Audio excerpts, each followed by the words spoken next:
We got 2017 F350 Powerstroke, and we're gonna do an install real quick. So the first thing you wanna do, find that fuel pressure sensor right down in there. It's right here, 3 wires.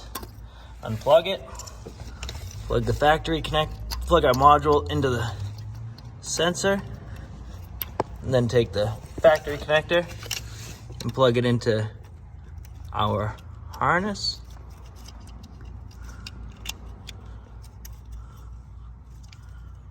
Yep, make sure that it's all tight.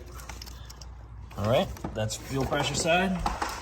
Then you're gonna come up on the top of the engine, and this is the map sensor. So you reach in there like that, unplug it, plug our harness into the sensor.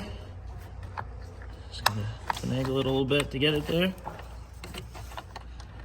And then get there into map, tug on both the things. You're good. Run the wires over. There's a nice little pocket over there where you can secure it down in there. You get the switch. All the way to the left is stock. As you turn to the right, low, medium, high. And that's as simple as it is. You can run the wires up into the cab for the switch, but most people just leave it right under the hood.